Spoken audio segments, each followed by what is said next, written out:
Welcome to One Chapter, One Thought. I'm Pastor Chris from Link Rock Bible Church in New Jersey, and every weekday I read one chapter of the Bible and offer one brief devotional thought. Today's reading is from the book of Proverbs, chapter 3. My child, never forget the things I have taught you. Store my commands in your heart. If you do this, you will live many years, and your life will be satisfying. Never let loyalty and kindness leave you. Tie them around your neck as a reminder. Write them deep within your heart. Then you will find favor with both God and people, and you will earn a good reputation. Trust in the Lord with all your heart, and do not depend on your own understanding. Seek His will in all you do, and He will show you which path to take. Don't be impressed with your own wisdom. Instead, fear the Lord and turn away from evil. Then you will have healing for your body and strength for your bones. Honor the Lord with your wealth and with the best part of everything you produce. Then He will fill your barns with grain, and your vats will overflow with good wine. My child, don't reject the Lord's discipline. Don't be upset when He corrects you, for the Lord corrects those He loves, just as a father corrects a child in whom He delights. Joyful is the person who finds wisdom, the one who gains understanding. For wisdom is more profitable than silver, and her wages are better than gold. Wisdom is more precious than rubies. Nothing you desire can compare with her. She offers you long life in her right hand, and riches and honor in her left. She will guide you down delightful paths. All her ways are satisfying. Wisdom is a tree of life to those who embrace her. Happy are those who hold her tightly.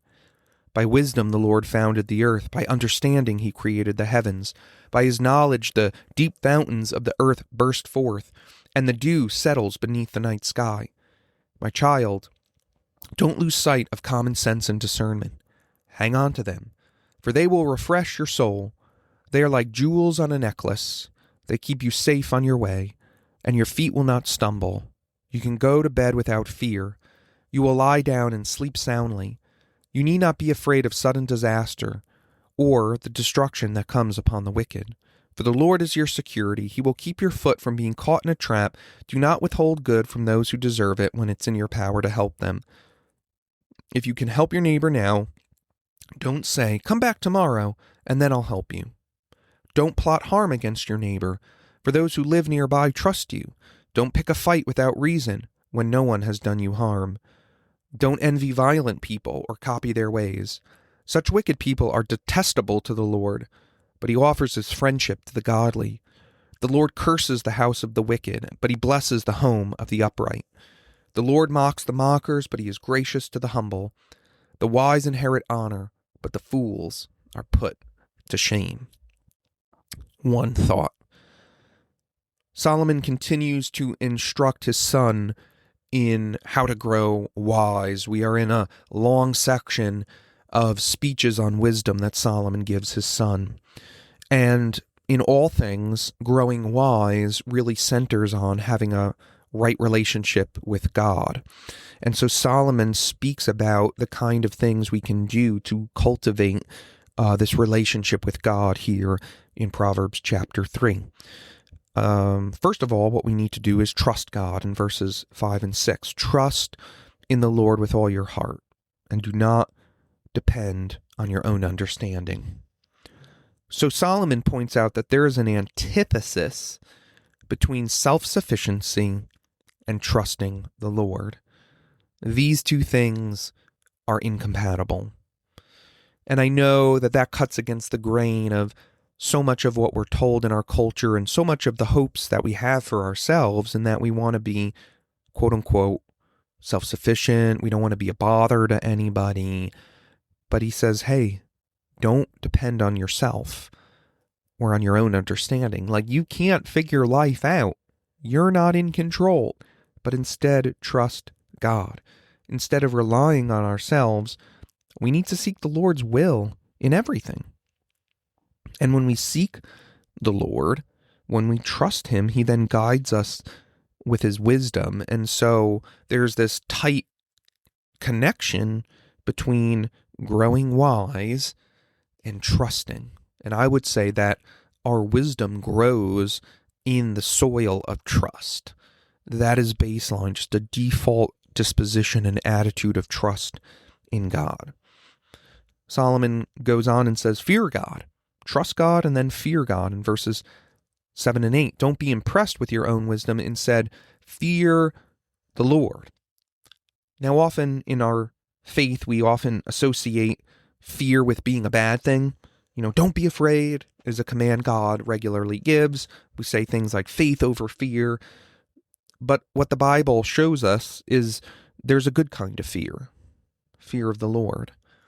Fearing God doesn't mean necessarily like being terrified of God in a sense, but it means having a right reverence for Him. It means we shouldn't be treating Him dismissively or approaching Him flippantly. Fearing God means acknowledging who He really is, respecting His power and His majesty and His holiness, having a right reverence for who He is.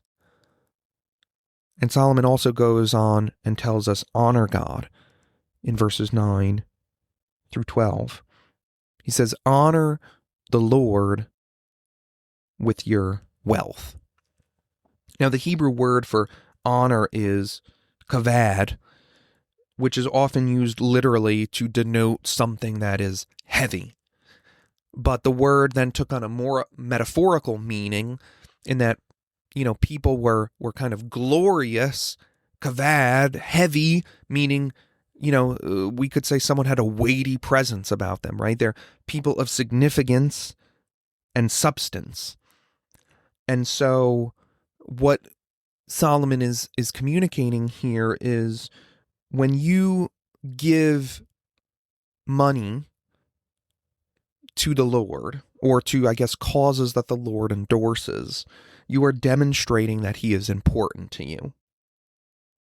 You are demonstrating that you see Him as significant when you're willing to part with some of your wealth, because so often we get so consumed with the pursuit of wealth and thinking that wealth and money is going to solve our problems. But in reality, anything we have, any wealth that we make is given to us from the Lord, who gave us the talent to get our jobs, who gave us the opportunities in life and opened the doors that to get in a place to make a lot of money. It is the Lord Himself. And so we show that He is most important, even more important than our money, when we give the best part of everything that we produce to Him.